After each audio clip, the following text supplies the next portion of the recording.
Thank you so much, Tammo. So before we begin today, dear friends, let us take a moment to just share this moment of presence as we recite together the Sufi invocation. And since all of you are muted, you can say it in your own language.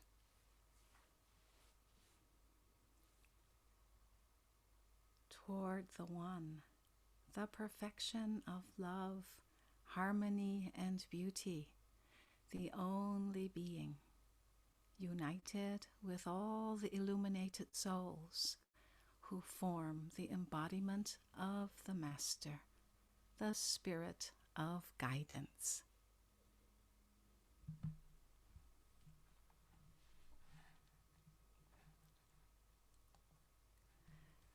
So, greetings and welcome to all our friends from around the world gathered today. My name is Saki Lee, for those of you who don't know me, and I'm really very pleased to be able to host this gathering today. And present as a co-host is my dear friend Nafas Wachtmans, who is the chairperson of the Inayatia board in the Netherlands and Belgium. So just to say that normally, of course, Lightsong Inayatia would be hosting this program live at the Sufi Center in The Hague in the Anne Paulausstraat. But as we've all had to really adapt lately to do things differently, adjusting our lives to the effect that COVID-19 has had on all of us. Nonetheless, we have this blessed opportunity through Zoom to welcome even more of you to come together when you might not have had this opportunity to come to the Netherlands. And so there are hidden blessings at this time that we could meet today with each other. So maybe you'd like to just be aware that you can scroll through the gallery view to see who all your old friends are, your new friends are. And also when we have our keynote speaker, Shaikh Mahmood Khan, you also can go to the speaker view, so he's highlighted and you'll just see him. Or when Ilyas is singing, you'll only see him. So I just want to say, first of all, thank you again to Tammo Heikens for bringing us into this sacred atmosphere together with his music. It's a very wonderful opportunity to be able to share in this. And Tammo had studied sitar and graduated from Codarts University of the Performing Arts here in the Netherlands in Rotterdam. And besides his current interest in devotional and spiritual music, he has been diving into this, veritable treasure trove of the Minar-i Musikar, which is a rather recently published book on Indian music, which Hazrat Inayat Khan himself had penned way back in like 1912.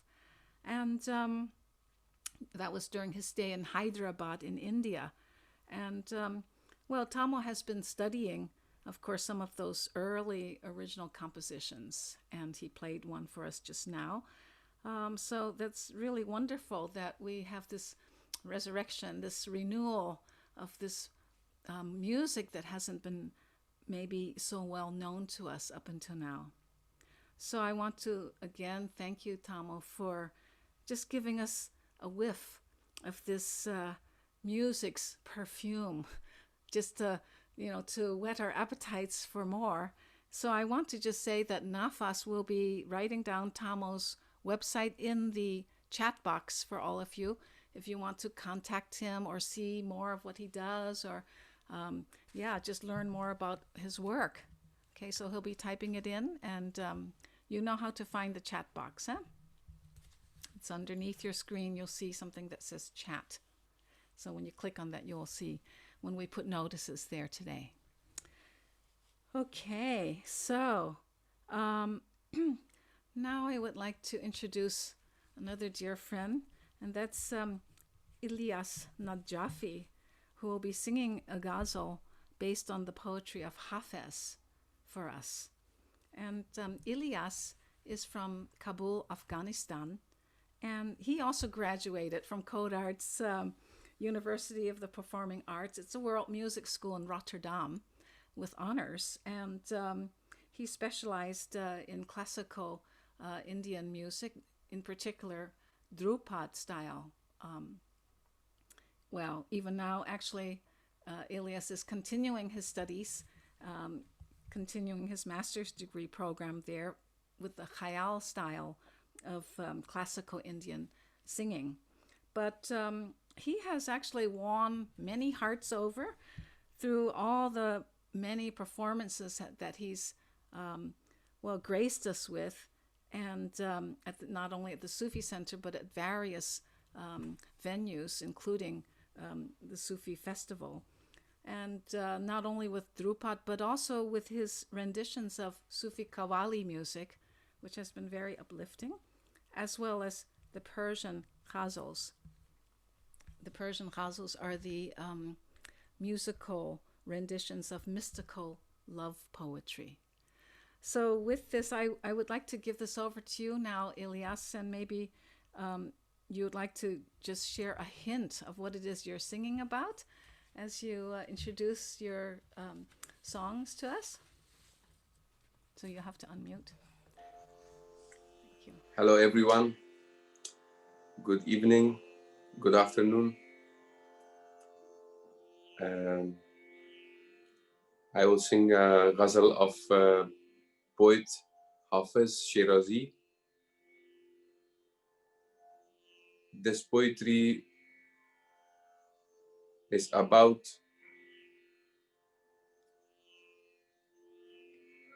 taking the divine wine, hiding the faults of others, and being thankful and happy, and being faithful to our promise with the beloved. And by drinking this divine wine, or by drinking the wine, one could destroy the image of self.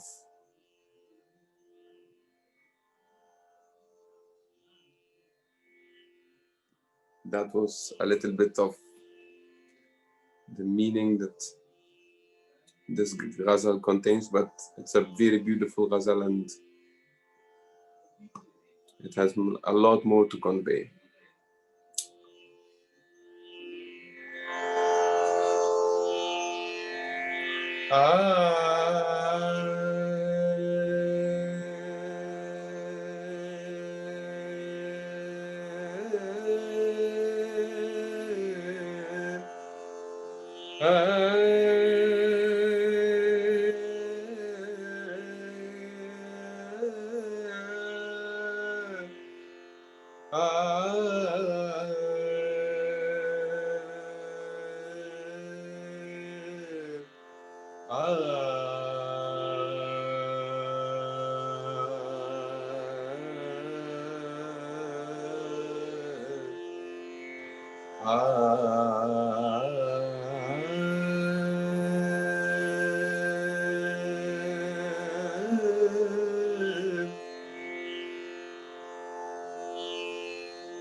منم که شوره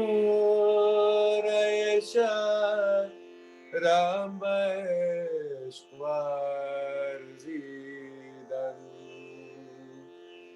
منم که شوره شب رم به عشق ورزیدن منم که دیدن یالودم بابا دیدن وفا کنیم و ملامت کشیم و خوش باشیم که در طریقت ما کافریست رنجیدن منم که شوره شب رم به عشق ورزیدن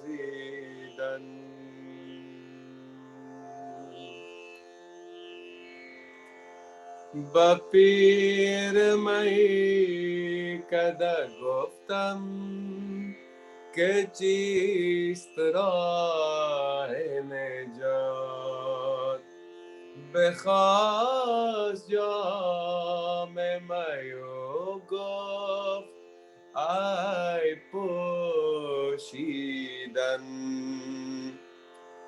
با می پرستی از آن نقش خود زدم بر آب که تا خراب کنم نقش خود پرستیدن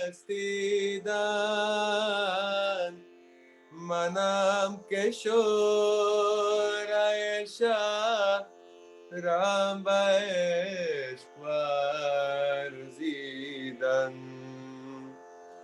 منم که دیدن یالودم بابا دیدن وفا کنیم و ملامت کشیم و خوش باشیم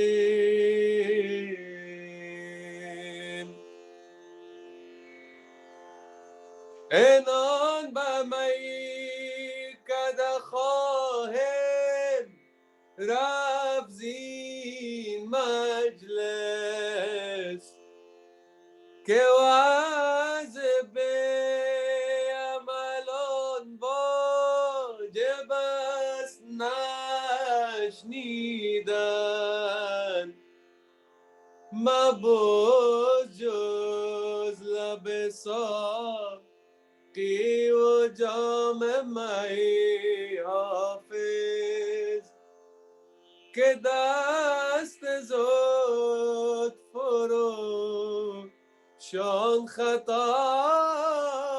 بوسیدن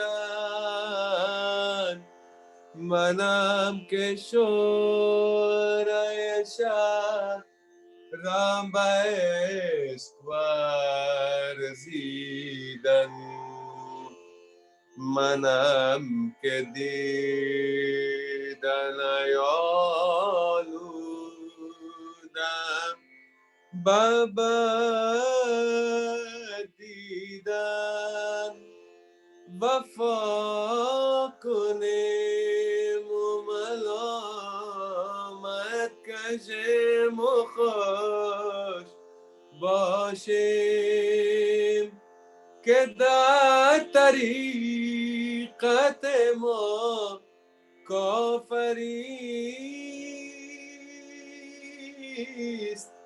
رنجیدن.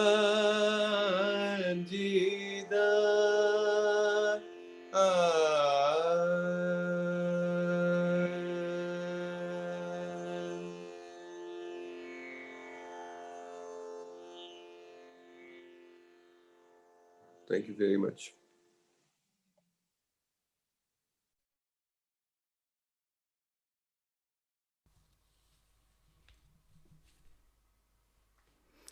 Thank you so much, Ilyas, for enfolding us in this exquisite music for our hearts and our souls. So nourishing. And Nafas will also be writing down in the chat box contact information for Ilyas if you'd like to be in touch with him. He's a wonderful teacher also of music, as well as,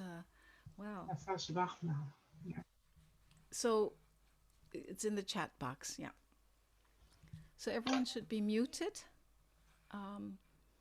except for the main speakers. Okay, so, well,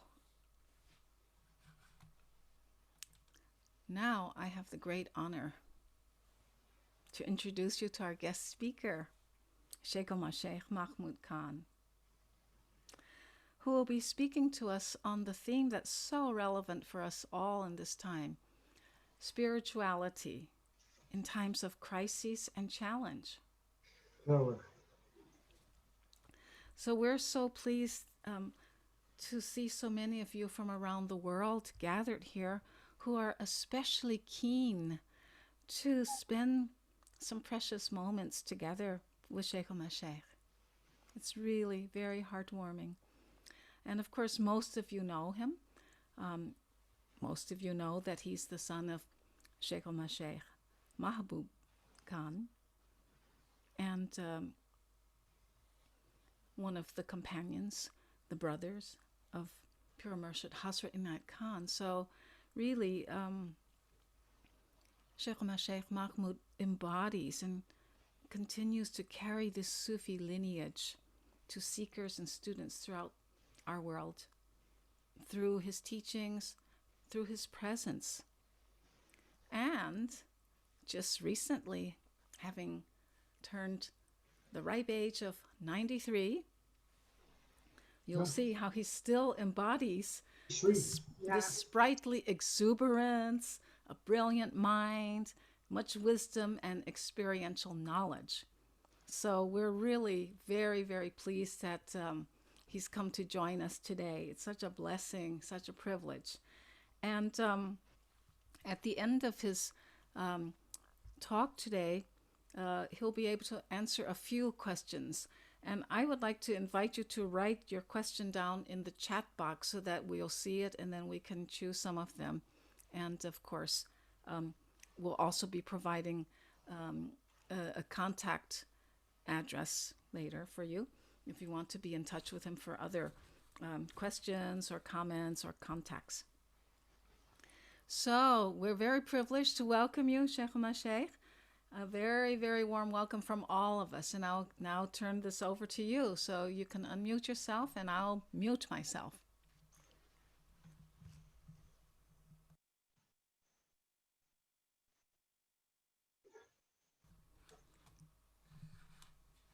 Oops, where did he go? Okay. Yeah. So, dear Sakili, hello. Okay, there you are. Yes. Dear Sakili, thank you so very much for your introduction in the first place, which unfortunately has been expectations far too high. But thank you for your very honor your meeting. As you know, well, known Saki for quite a few years, even before I knew her. I read about her.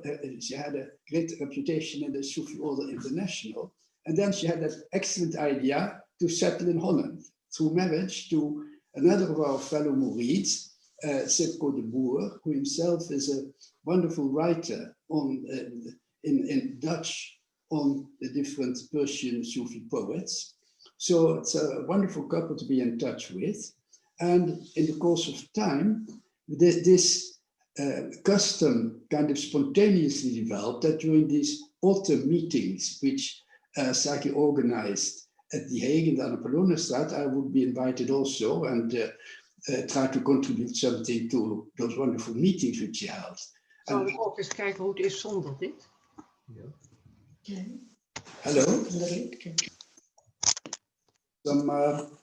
Is there a question? Kijk maar of dit beter is.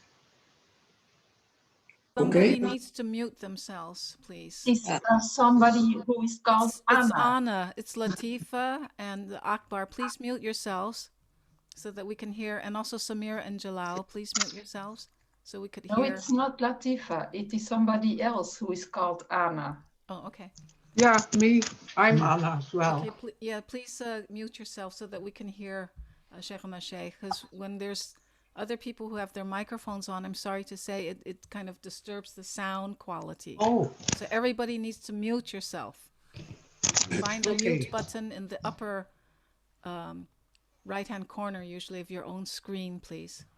Right, yeah, but we are mute. Unmute or mute?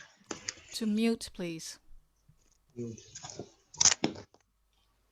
Is dit beter, denk je? You are still not muted. Je bent nog altijd...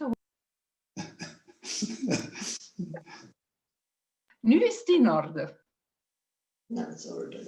Done?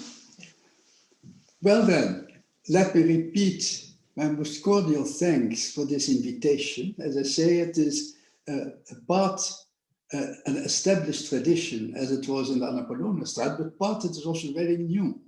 It's new, of course, in the first place that we have this meeting, it's through this Zoom contact, which is quite a novel thing, but now, of course, widespread everywhere.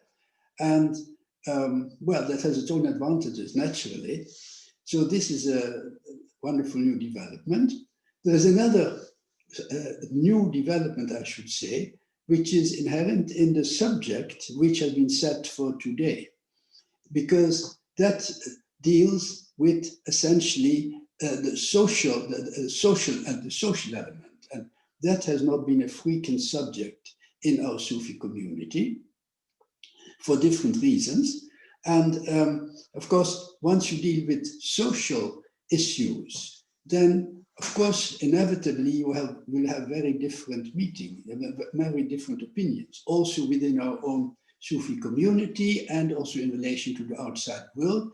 You would have people who have very different views on precisely these social issues, which is perfectly all right. It would be awful if you said something and everybody disagreed. That's terribly dangerous, because you get a kind of absoluteness, which is perfectly unhealthy. We human beings are relative beings. Everything which you do needs to be qualified in different ways to maintain its validity. Anything that becomes absolute no longer applies in our limited human relationships. So I will be dealing with some of these social issues. And if you say, well, what is he saying now? And I don't agree, I find it quite different, you're perfectly free to do so.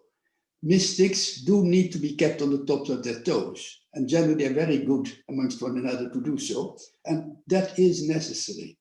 So in the first place, again, my great thanks. I already mentioned that to Saki, but I also want to say how wonderfully I enjoyed our musicians.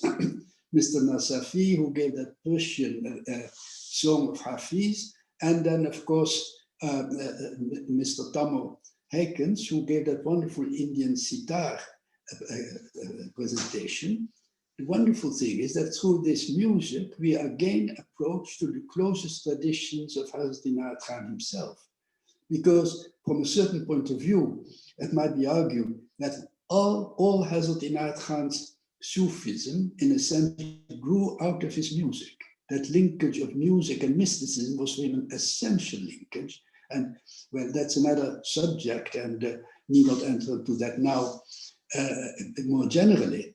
But it's worth remembering that music really was always linked to Muhyiddin Khan's teachings, and that developed throughout time in many different ways. Wonderful all the more to have had this recital from the Minkari Musica, which had been Muhyiddin Khan wrote that in Hyderabad, and for many years, it had taken many years to translate that, to render it useful in the West. And so now to be able to hear this music is really accelerating. So both of you, thank you so very much for this wonderful presentation of music, wholly commensurate with our Sufi ideals. Now, as you know, the subject set for this afternoon was the question, spirituality in times of crisis and challenge. And I must say that my first reaction to that this theme, I must confess, was quite predictable, because quite obviously, for genuine spirituality, all times are times of crisis and challenge. So, authentic perception of the ultimate unseen reality, as from a world now overcrowded with all kinds of condensation, let us say, always is a challenge to intuition and willpower, the intuition and willpower which we need to turn from that multifarious outside world inwards. And that means a kind of critical reversal of priorities in the direction of one's attention. And again, that turning over in the inward direction does require an overwhelming aspiration. On the other hand, it is a perfectly natural aspiration. It's not something outside of human possibility, outside of human attention. It is also a progress in the consciousness of being, a progress in the consciousness of being which is open to all of us, and which, really speaking, would be natural to all of us. Now, if we say, how do we react to our current problems? We have seen that everything which is going on nowadays, our normal routines are totally disturbed. We are asked to remain at home as much as possible, to avoid going out. All the normal routines of travel and whatever entertainment, whatever we occupy out of the house, we are occupied out of the house, has all gone. And so, in fact, the short answer to this question would be, this is a wonderful opportunity of turning inside, remaining inside, and of your house, of your environment, and at the same time, by the time you have gained, turning inside and taking that opportunity, which otherwise is so often marred by all the problems and obligations the outside world tends to impose upon us. So I would say to all our fellow Murids, don't miss this opportunity. You miss so many of the things which you normally would do outside the home, apart from your work and your such like obligations. There are so many additional things which are done all the time in every way. All of them many of them you might group under some kind of entertainment, some kind of occupation or preoccupation with the outside world. And all that now is no longer possible. Let it be a blessing in disguise. And do all of us with that wonderful, the works of Muhyiddin Khan, which are full of inspiration, full of guidance, how to progress in the search of inner reality. Take that opportunity, and that's the best way of using this time, which we are occupied now, and overcoming the limitations of our present condition. So that is, let us say, the short answer.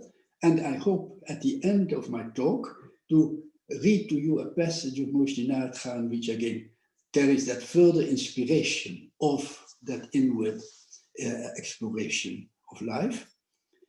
On the other hand, of course, we have this question how to deal with society as it is. How do we get into the situation which we are in now?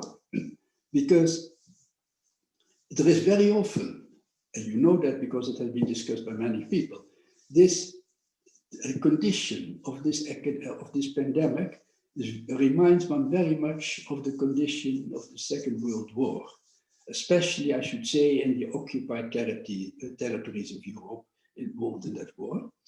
And the one thing which was there then and is there now was that sense of constant threat, of a menace which might even invade your house, your private life, and certainly in public life was always there. You never knew if you took leave of a person whether you were ever going to see him again. So that constant threat during this wartime was imposed by the occupying force, by the occupying authority.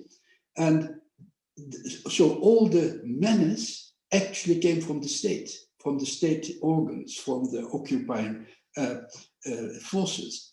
And that is the strange paradox, that in these times, we were pressurized on all sides by the authorities, by the very people who ought to have carried responsibility for the population, in fact, terrorized the population in most awful kind of ways. You all know that, I need not elaborate on that.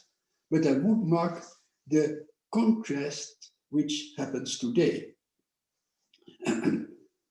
As I said, in those days, all menace came from the government, from the cruelty of vicious authorities channeled through society at large.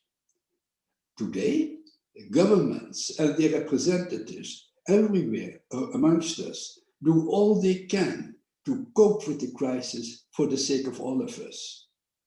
And paradoxically, today, the dangers arise from the unruly sections of our populations. So there the relationships are completely reversed. The threat now comes from our population themselves. And there you have a social problem. There you have a kind of a problem inherent in our society itself. As you know, this further second wave of this pandemic is generally blamed on the insensitivity of the younger generation. And that insensitivity is there for all of us to notice almost day after day. But nonetheless, others have also experienced that same kind of pretentiously inconsiderate behavior precisely of the older generations. So it's not only the young, it's also sections of the young, sections of the old, who simply will not observe that kind of discipline which is necessary to control this pandemic, which is really a disastrous matter. And however, that does point to a malaise in our modern advanced societies. And the question is, and that is only not a question for the authorities and general political organs, but very much also for people of a spiritual background, of a seek to realize the ideals of human life in this world. Very much a question, how do you cope with this kind of malaise? How can we cope with this lack of social conscience and coherence, which in turn, of course, means that there are profound flaws in the way, in the social body, in almost every state in our present-day Europe, which, has that satisfaction of modern institutions, which has developed after the war a great deal of prosperity and well-being, which has solved the social problems of poverty and social insecurity, all these things which cannot be valued enough. Yet, suddenly, in this sudden challenge, in this crisis, suddenly there is a certain kind of brittleness in society as a whole, which is really dumbfounding, which is really an extraordinary kind of thing. Something must be wrong with this whole perception of society. And of course, for that, many people had many different solutions, many different opinions. That's fine. Let everybody bring up their own ways and let us see how, in togetherness, we may still confront that problem which confronts all of us in our society today. But I must say that, of course, one thing which is lacking and which strikes me when you study the position in countries which still have a Confucian tradition. That is to say, Japan, South Korea, and Singapore. Their Confucius, at least the instinct, let us say, of Confucius, still is so strong that that social discipline is adhered to much more consistently. And so in that way, the problem of this pandemic are mastered that much more easily there.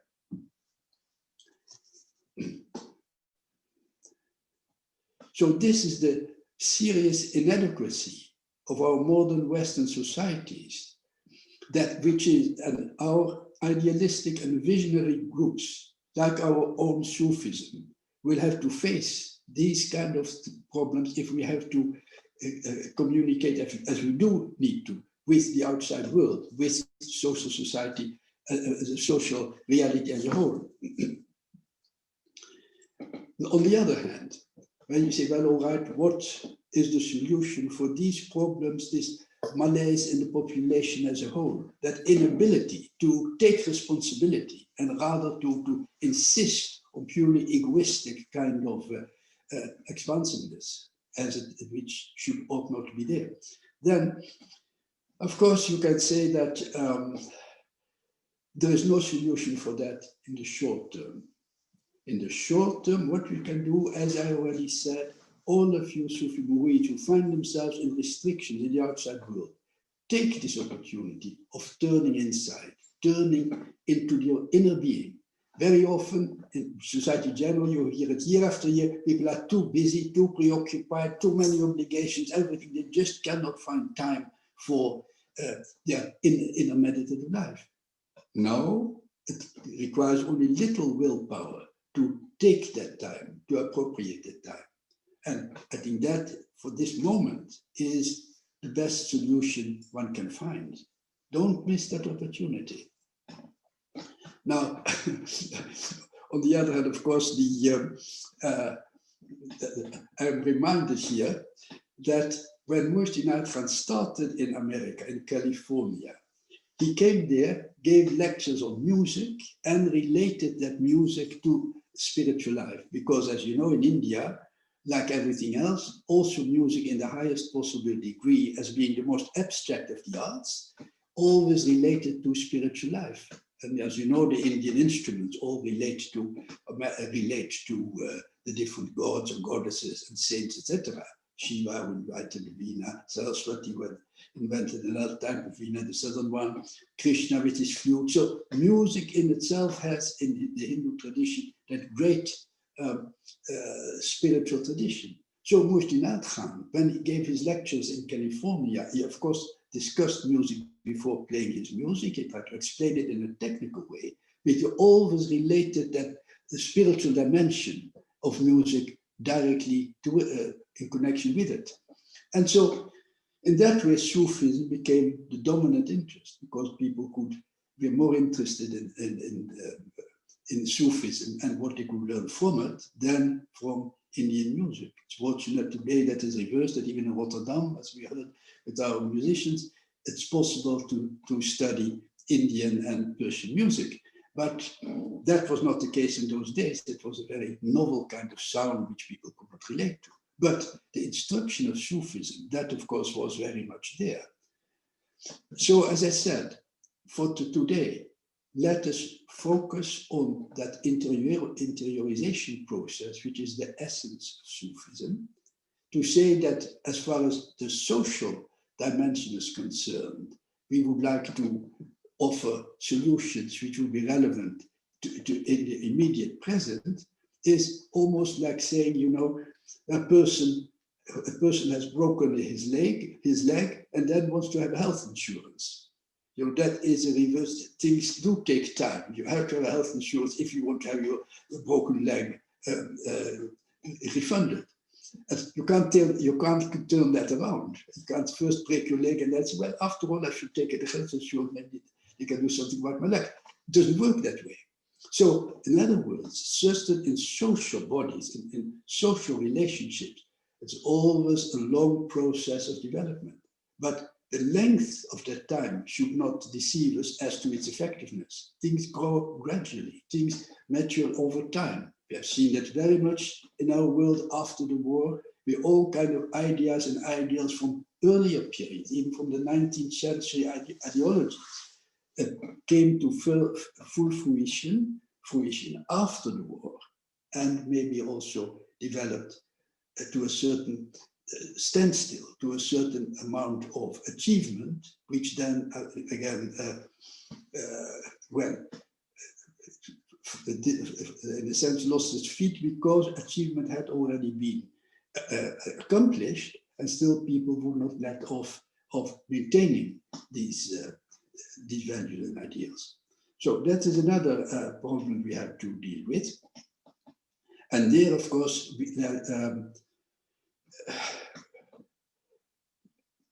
have to take account of certain things.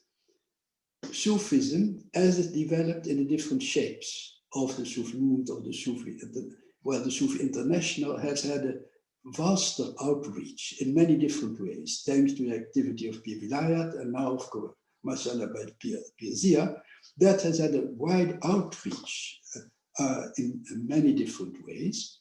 In the Sufi movement, that outreach has been more limited because it was mainly focused on, the old theosophical tradition, that concept of viewing Muhyiddin Khan, interpreting Muhyiddin Khan and his teachings as the old theosophical view of the message and the messenger. And so that was something which was spread outside. That was their outward dimension. But that outward dimension was one in the theosophical mode. And it was, so to speak, a projection of some vital ideas of those days, of the 1920s, into society in general. And that is what in Europe made Sufism very well known, that Sufism is, the unity of religious ideals. The Sufism is the universal worship. So the universal worship, especially here in Holland and surrounding countries, was really the manifestation of Sufism. And there are some problems with this, because, of course, it was very, very effective at that time in the 1920s and 1930s, when the religions of the East were a new discovery. Of course, theosophy itself had already been identifying, especially Hinduism, Buddhism, but to a certain extent Sufism as well, had been already in the attention of the theosophists in one way or another. But that unity, that value of all religions for every human being's spiritual consciousness, that became the focal point of Sufi presentation in this mold, in this particular way, which in many ways worked very well. But we have to realize that, that idea of shared religious experience is still very necessary today. But we still might consider whether in certain ways that form might not be adjusted, more attuned to present day times. Because the way in which the old theosophists did it went really in that which we now call neo-religion. That is, it was really a kind of neo-religious form, and that is not. Sufism is not a religion. We have religion that's important, that's valuable for all these people still able to relate to a religion rather than to some kind of material ideology. Still has a great value for many people, but it is a different matter than a mystical development. I will not enter into this question now, because it is quite a subject of its own, but let us make it quite clear that Sufism is not a religion. Sufism is a mystical school and a mystical method, an extremely rich one. Why rich? Because this Indian mysticism, as Hasdin himself emphasizes, this Indian mysticism which he renovated, modernized, adapted, and enriched in such extremely valuable ways, is all the same one of those Indian mystical systems which is also world embracing. Many of the greatest Indian systems are world renowned. Think of Buddhism, think of Shaikh, think of all different Hindu schools, predominantly, not all of course, but very predominantly, they tend to be world-renouncing. Sufism has always been predominantly world-embracing. And that means that in Sufism, the cultural dimension and the social dimension has always been very important as well. We know that all from the Persian poets, which we just heard, and which are now available, as I said, in many different editions. We all know that this whole crystallization of spiritual values into cultural forms, into psychological attunements, into the outside society is a very important element. And so we have the same thing in the Sufi organizations. We have an initiating nucleus of people who really undertake the discipline of spiritual development.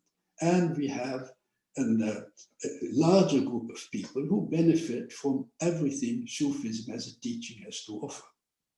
So there we have the same, the different one, rather than the Sufi mysticism and Sufi message, which has long been the dual representation of Sufism. Today, to avoid that neo-religious kind of association, I like to speak, prefer to speak of Sufism as a mysticism, Sufi mysticism with an esoteric discipline by way of method.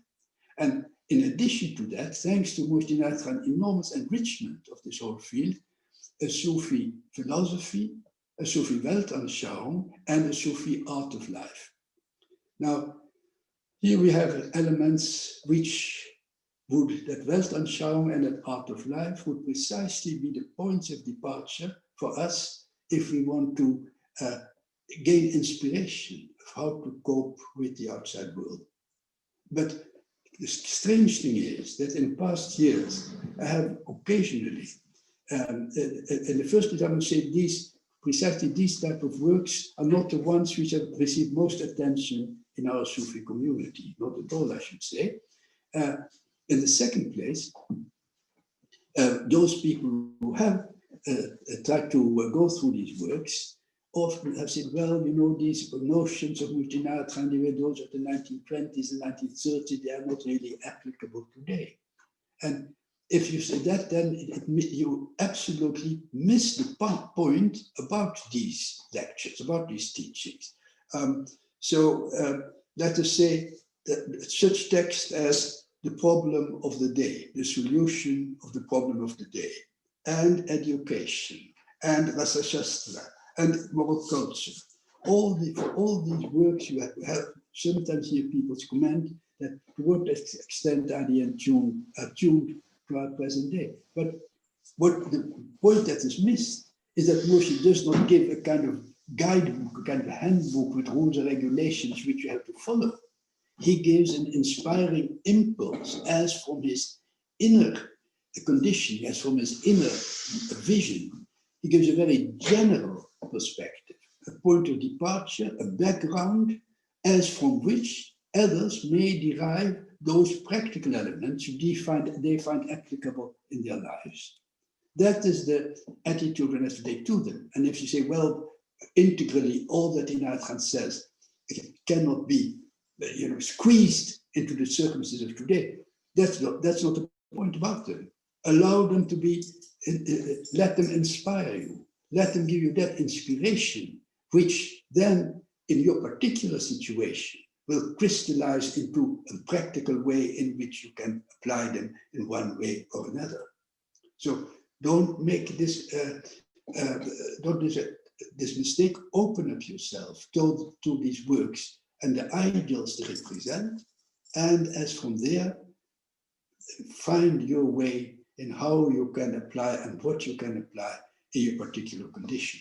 Here again, if you have some time nowadays to go through these works, try to do so and try to adjust your understanding and consciousness to them.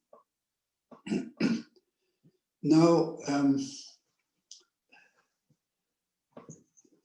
let us see, there are many ways in which we, when we come today to the social condition of the world, then we can see this, what I already call that kind of malaise which we find in the world today, what in India used to be called dukh, the thing we do no longer fix together. Things do not fit together. And dukh also means in India, of course, pain or a disappointment. So precisely because things do not fit together, because they are no longer harmonious together, that causes that pain, that causes that disappointment. And that is really very much a situation which we have come into today. Let me say this now. On the one hand, we have had a basic value which must never be gone back on, and which has been, of course, developing in Europe for quite a long time and in America, but which today, in one way, seems to not, thank God, get completely unstuck, but still it needs to be like any value you have, needs to be from time to time critically revised. You have to see, does it still function as it was intended? Is it still valid in the ways it was hoped for? That, and democracy is a political principle and a social value. It is not a religion. It is not a thing which you may not question. And very often you find people talking of democracy who will at once say, well, no, if you want to discuss democracy, you are not a Democrat. It's of course nonsense. Maintenance of any organism, maintenance of anything in the world depends on being able to see what's happening there and to remedy any shortcomings or any kind of ways in which it might be used up and needs to be renewed. Today, or in Europe, in our Europe today, and to my shock, even in the United States of America, we find that tendency of populism, the right wing or the left wing. Now we know all about populism from the Nazi time in Germany, from the fascist time in Italy, and we always expected that these things had been things of the past. Today, we again see politicians who try to make their careers in the political world by exactly whipping up these kind of elements of populism, and thereby benefiting in some kind of political way. Now, in many of the new democracies in Asia and Africa, all that is more or less routine. Their democracy has come in ways which really we would be very critical to see how they in fact function. But here in Europe, in Britain, in Europe, which has been really the origin of representative government and everything that entails, these things need to be looked at carefully and try to remedy the weaknesses which we have discovered in it. Now, what is a main weakness there? What is a human being? A human being is two things. On the one hand, a human being is a social being, involved in a group of others. His whole life begins like total independence, but as he grows up and becomes an adult human being, still in his social function, he is being involved in the totality of a community. That's the way he has to function, he must function. And that means the equality of human beings in that system, and that democratic system, that principle of human equality in public life, is of course in the first place in politics. And as I've said, and as you all know, today in politics we see the danger signals coming up for the integrity of the democracy. But not only in politics, of course, in law, in the rule of law. It is an essential element. Equality before the law, equality in medical care, equality in education, in so many different ways where the collective interest of human beings is concerned, that democracy has to be a basic value and must not be endangered. That is one side of the human being.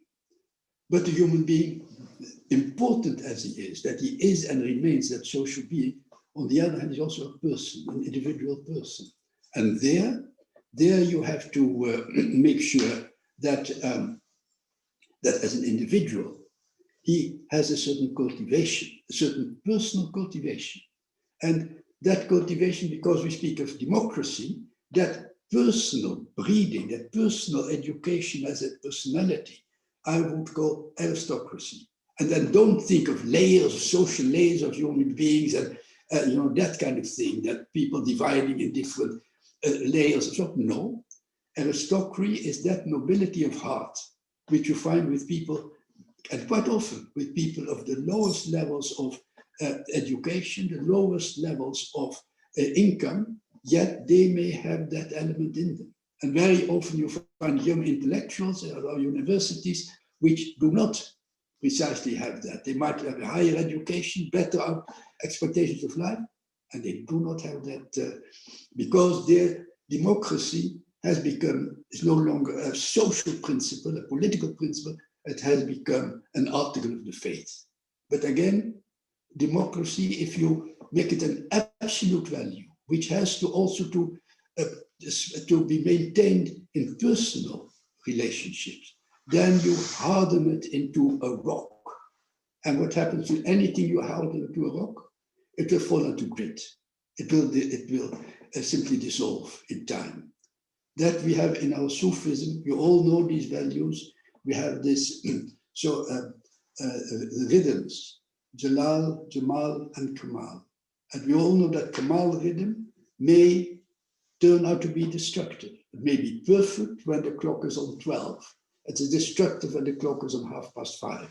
So that negative Kamal is a danger that threatens everything that becomes an absolute. I already said it before, absolutes are not for this human life. Be able to qualify if you want to keep your values alive, qualify them. And so in that same qualified way, for the breeding of the human being, it is that counteraction of democracy in the sense of personal aristocracy, which is one of the things Sufism has to contribute to the general consideration and reconsideration of how does this world have to go on. And for this, I will read you a short passage of Hasdinat, not the one I promised you, that will come just after this, because time is getting on. But I'll first read you this passage from the solution of the problem of the day, and how Moshe discusses this problem of democracy and aristocracy.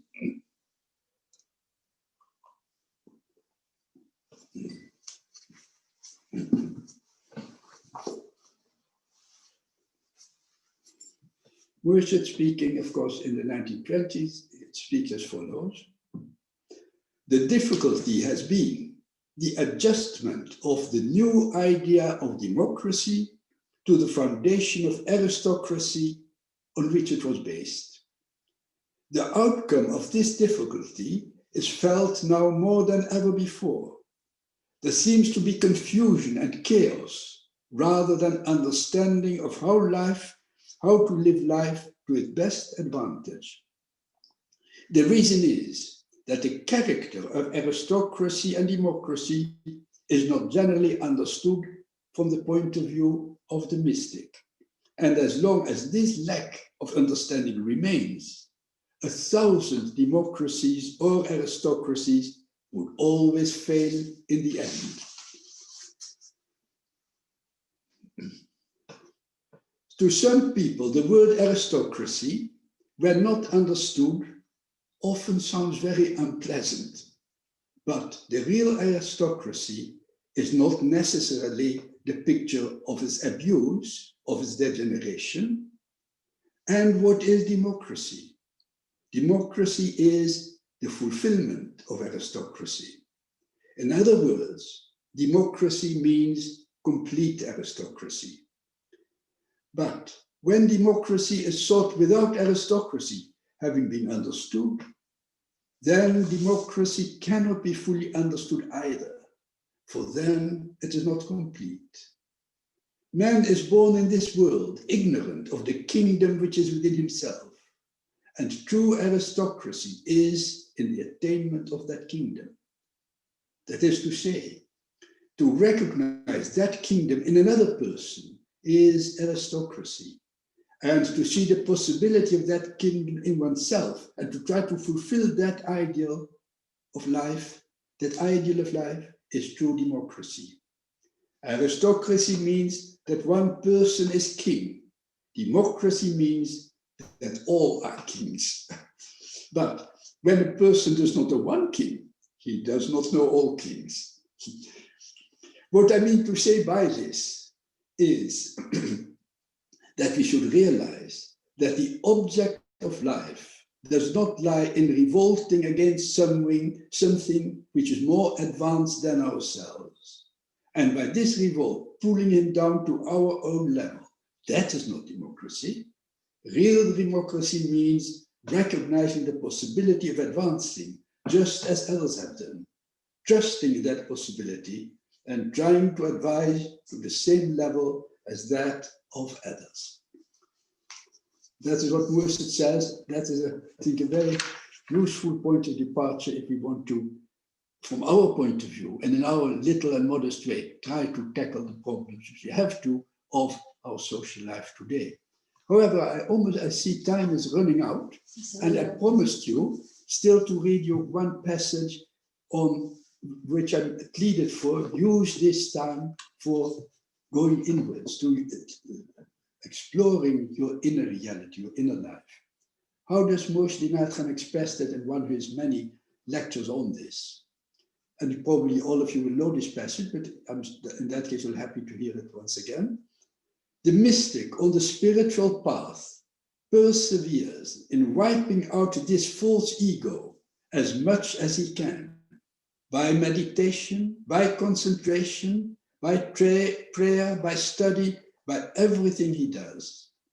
His one aim is to wipe it out so much that one day reality, which is always buried under the false ego, may manifest. And by calling on the name of God in the form of prayer or in zikr or in any other form, what the mystic does is to awaken the spirit of the real ego in order that it may manifest. It is just like a spring of water which rises out of the rock and which, as soon as the water has gained power and strength, breaks even through stone and becomes a stream. So it is with the divine spark in man. Through concentration, through meditation, it breaks out and manifests. And where it manifests, it washes away the stains of the false ego and turns it to a greater and greater stream, which in turn becomes the source of comfort, consolation, healing, and happiness for all who come into contact with that spirit. Questions? So this concludes my talk, and I understand now there is time also for questions and answers, and anybody who might to say something is very welcome to do so now. Yes. So I had first invited people to say something in the chat box, but I don't see anything just at the moment. So Nafas, could you sort of check that? And if anyone would feel just to spontaneously ask a question to Shaikh al-Mashayikh related to this wonderful subject that he's delved into with us.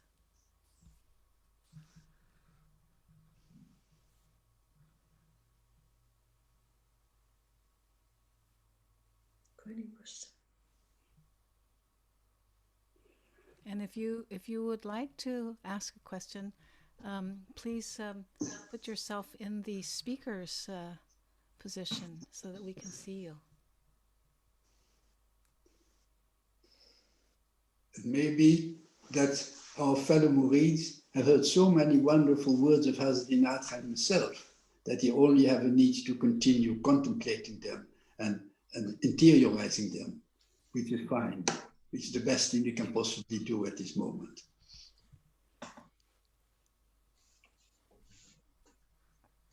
Hello. Am I unmuted and mute? Yes, Alex. Yes, Yes. Alex, you're I had on. a Yeah. question about what you said about Murshid's work being written in the 1920s, but written as an inspiration, as something that could still apply to, so we could use it today. But aren't there also a lot of elements that are really, even in the selecting of certain topics, that we would have to find our own inspiration, and new teachers would have to find current inspiration to continue? Or is there always a way to be inspired by Murshid alone?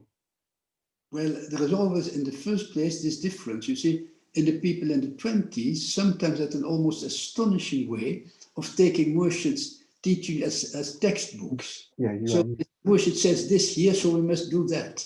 And so, but that is, well, for certain conditions, for certain people, that may be applicable. But in general, it is precisely the ability to be inspired by something which is said as from a spiritual vision with a great psychological attunement, and which is evocative and poetic values. You know, it's worthwhile thinking of Murshid as his language is very profound teachings, but in shape, they are always very evocatively poetical. And as it is with poems, everybody can interpret a particular poem in a particular way. And that is that inspiration which the poem will give to an individual person with his personal needs. So that's perfectly legitimate. And in this case of Sufi teaching, that's even more legitimate. Appropriate it in your own way.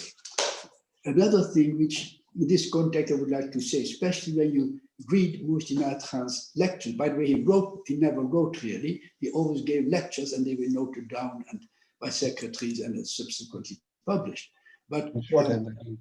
Yeah, no, certainly short, sometimes even in longhand. We had a few people who were so adept at longhand that they really managed to note many lectures of Murshid, and in certain cases, Murshid also used to speak a bit slower in order to enable people to note them down.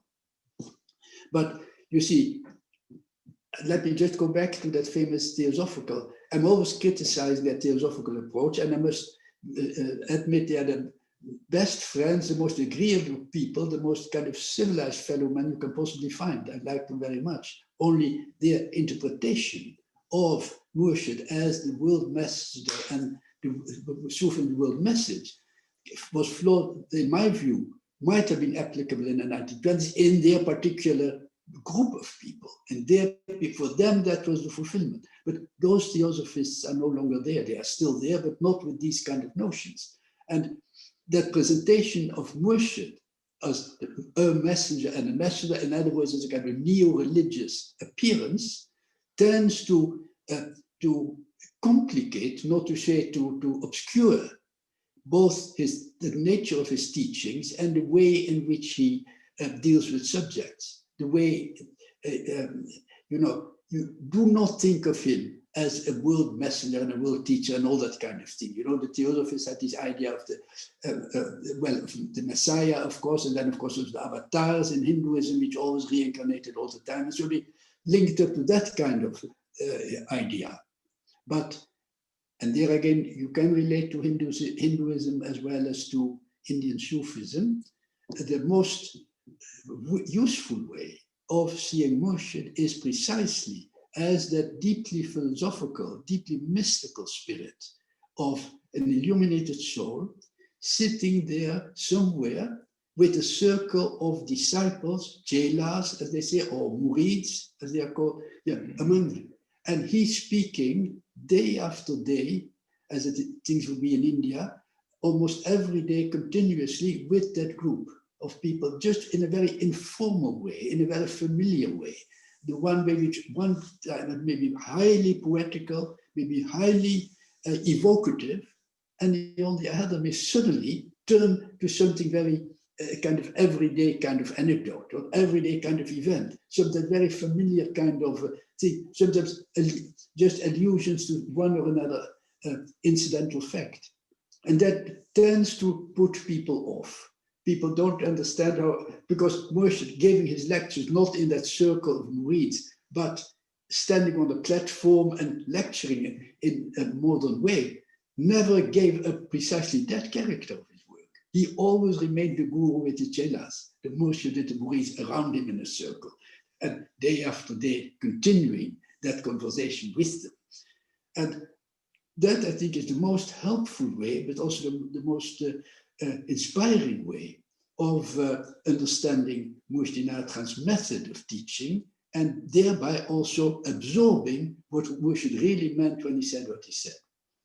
Another thing is, of course, and that's, you might have heard me say that before already, that in that whole Indian world, as we know very well from the great Hindu tradition, with all its religious and philosophical and mystical traditions, and the other religions of India, which Islam and Buddhism, and of course mystical schools like Sufism, etc., are very much related to that. After all, they're all Indians, whatever their religious affiliation is. In mysticism, above all else, they are all products of the Indian of Indian mysticism. Sometimes I say, you know, that in Holland, whatever you are, you might be a Catholic or an atheist or a Jew or whatever you are. In the first place, you'll always be a Calvinist.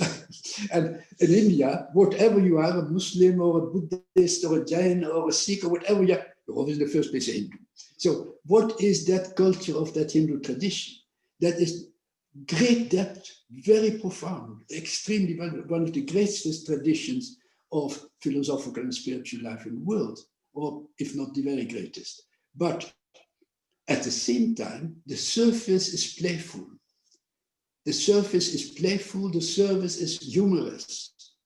And that is one thing to which certainly people in the 1920s and 30s were totally unconditioned.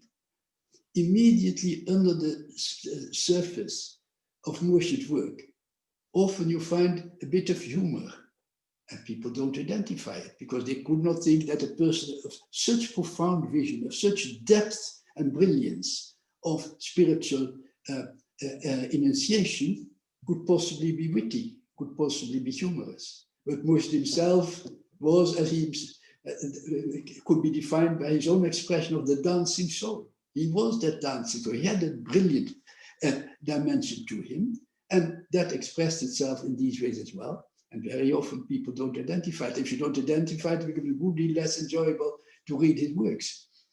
Same thing, not only humor, but also that playfulness of the guru with his chelas, of the murshid with his circles of murids around him. He will suddenly break off something very profound to intervene with something, an anecdote or a memory or something which suddenly occurs to him. That gives the liveliness to these lectures. But you have to identify the character of the person, of the work which is presented, in order really fully to enjoy it.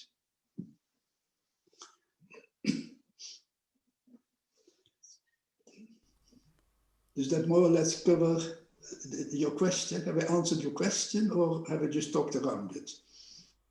Good. Thank you. So there's time for another question. Would somebody like to ask that? Yes, can I ask a question? Please Can I ask a question? Yes. Please do, why not, of course. Yes, I have a question about what you said about the Theosophists, that they consider Murshid as a world teacher. Yeah. And you had some problems with the word message. But recently, I heard the new development that people propose an invocation for the place master by messenger. Is that not confusing? Personally, I'm not happy about that. But of course, there you have to respect your fellow murids. If they feel a certain inspiration, or they feel, as it is very much the case in America, they are constantly induced by what I would call the journalistic way of doing things. Journalism means you must be attuned to the mood of the time. And so that in America has gone much further than in Europe. Here in Europe, we would still be very hesitant if you have a classical text, like Murshid Natran's text, which really are classics today. There you would not easily make them, you know, how do you call it, gender proof or something, or you, wherever you say he, you have to say she, because otherwise the ladies of the society might be vexed. Well, that doesn't occur in Europe, of course. That's journalism. That's not really dealing responsibly with classical works. But on the other hand, if that in that society happens to be the fashion of the time, then yes, people have to attune to it. And of course, mind you, in America, Sufism, thanks to Piaget's wonderful work, again, we can hear it tonight, inshallah, has been so successful that naturally a certain compromise with those people who are adherents of Sufism, but not really deeply schooled or deeply either in a scholarly way or in a spiritual way in these texts. Yes, well, you know, you have to let them have their way. But of course, essentially, you have to retain the integrity of Murshid's text. Now, I must also say that constructs like the invocation and certain other things are often pinned on Murshid Khan, while very often the first idea of that came from one of his great, as we call them, leading followers. And all those leading followers were mainly theosophists. They had all wonderful, because they were extremely enthusiastic. You know, you have to understand that these theosophists in many ways made Murshid's way through America, through Europe, wherever he went. It was the theosophists who first encouraged him, who first received him, and delighted to have speeches and his person there. Only what happened in course of time, and now I'm speaking of the later London years, so said 1970, 1920, and so on, then the influx of theosophists in Sufism became so great that this theosophical view became quite dominant. And there you see that Murshid Khan in his lectures up till 1920 really qualifies that. He really tries to cope with that in one way. Murshid was not a person ever to contradict anybody, to respect everybody's spiritual intuition. You cannot contradict them. So he let it go. But then after 1920, when he left England and he came back a year later, that whole process had continued further, then, of course, Murshid came to a different realization. And there you have to remember that Murshid started his life as a very young boy. He was still at college when he started teaching in the Gayanshala, in the music school in Baroda. And he used to ask teachers whether he could take over their lecture hour, and he could teach the students something which he had learned himself and would like to communicate. So his whole early life was determined by a kind of teaching. He always was a leader in the sense of a teacher. And what did he realize? What was his experience in that Gayanshala? That was a determining element to which he went back after 1920.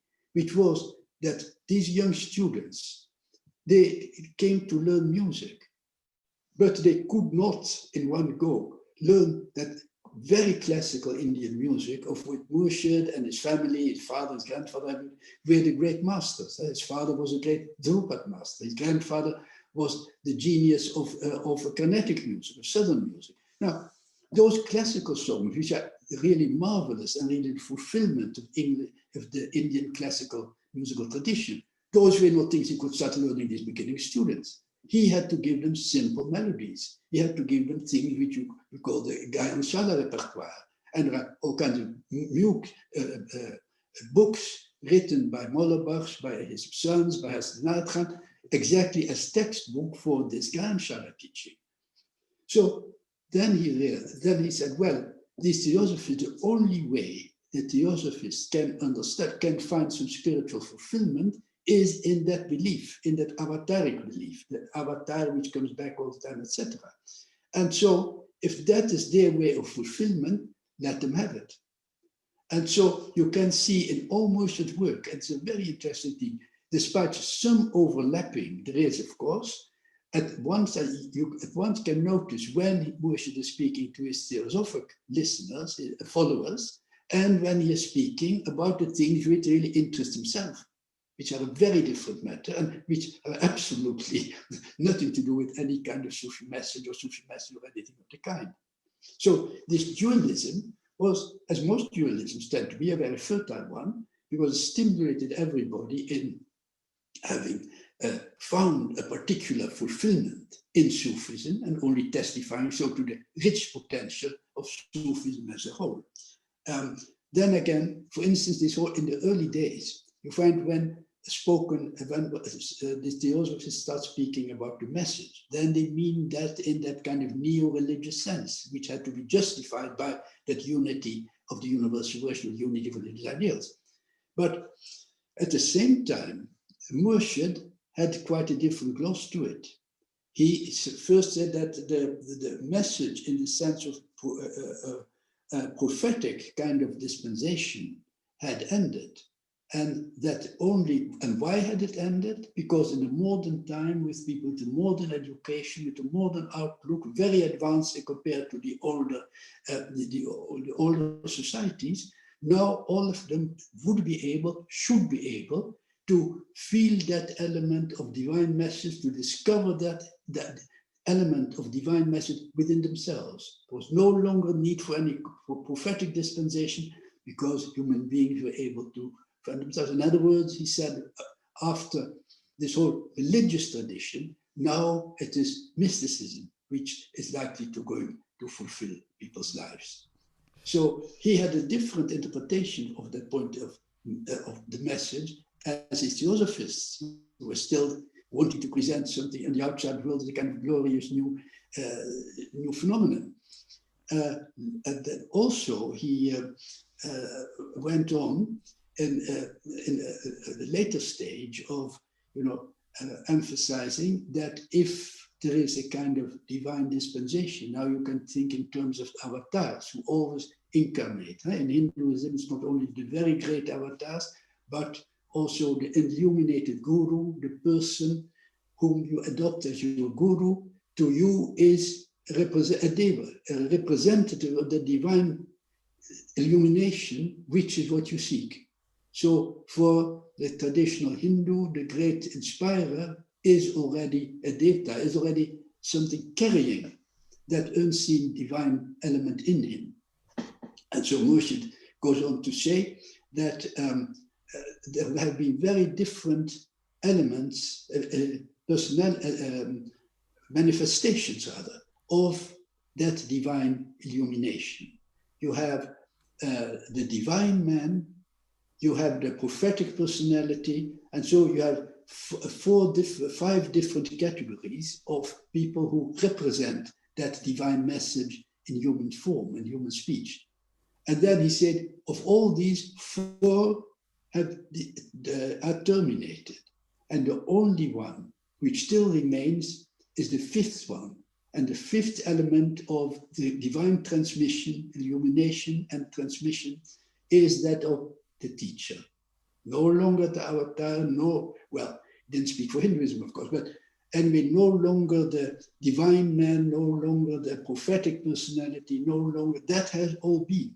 What remains today in our present day world is the teacher as the illuminated personality which transmits something of his own illumination to those murids who are open to that which he has to give.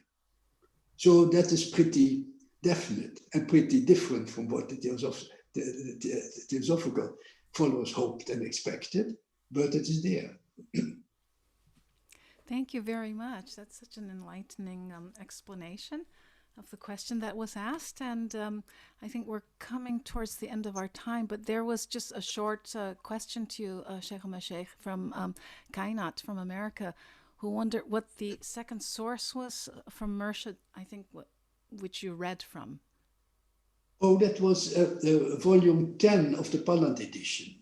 That is both fragments which I read, both on democracy, aristocracy, and of Murshid's mystical work, is volume 10 of the Palland edition. That is the so-called yellow volumes. As you know, nowadays, the titles of these series are so complicated that we tend to shorten them and say, we had the Nergis publications from England. They are these early brown books. Then we get the Kluwer edition, the orange ones, which today are really very much sought after kind of collection items. Then we get the Palland edition of the 1960s. There's 12 volumes, and the 13th added in 1982. And then, of course, the reprints of the Poland edition. And now, of course, we have the Centennial edition, which is being edited under the auspices of BZR. So we have an ongoing line of these different publications. Yes. So thank you so much for Not being at all, with it us was my today. pleasure. Thank you for inviting me. I'm very happy to be in touch with you again. The time goes by so quickly, but I'm sure that people would be very happy to know, and Nafas will write the email address in the chat box for the ongoing sohbets that will be taking place starting in January. That will alternate between once a month, it'll be in English, I understand, and then in Dutch another month, so that this will be, some monthly Zoom talks for the time being that will be sponsored through the Centrum Sufi International 1923. And if you want to know more about that, as well as to receive mailings, see the chat box where Nafas will be typing in the email address for that. So before we conclude with you perhaps leading us in the prayer Khatum, I'd like to invite our two friends from Vienna, Sajid and Khabira, to sing for us. And maybe you'd like to say a few words just about what you're going to sing. Hello, everybody. Thank you, Saki, for the invitation to share a few words from Murshid Mahmood Khan. It's words that shows our connection to nature and how nature is always an expression of God and the beloved. And we made a little piece of music out of it.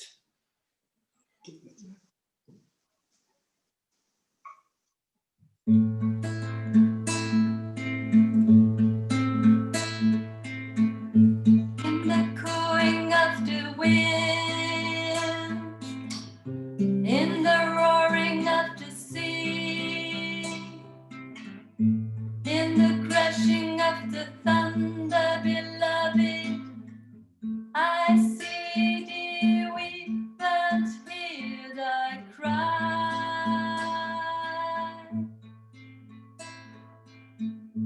In the promise of the dawn, in the breaking of the morn, in the smiles of the rose, beloved, I see thy joy at my homecoming. Ooh, Allahu.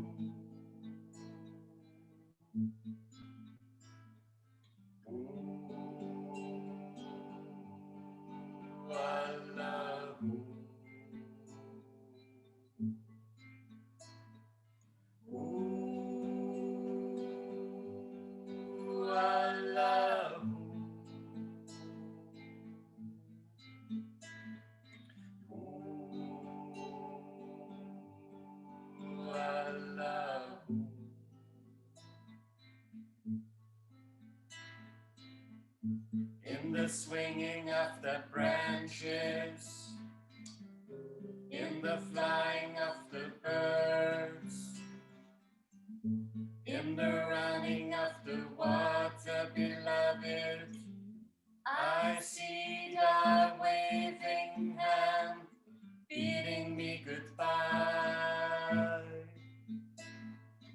Ooh, Allahu.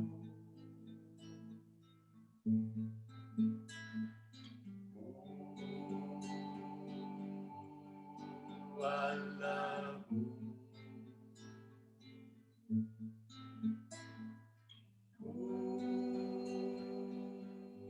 Ooh, Allahu.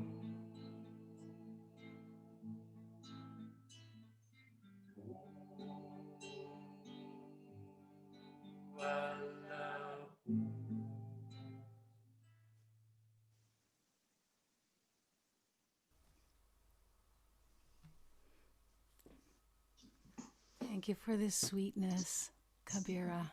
and Sajid.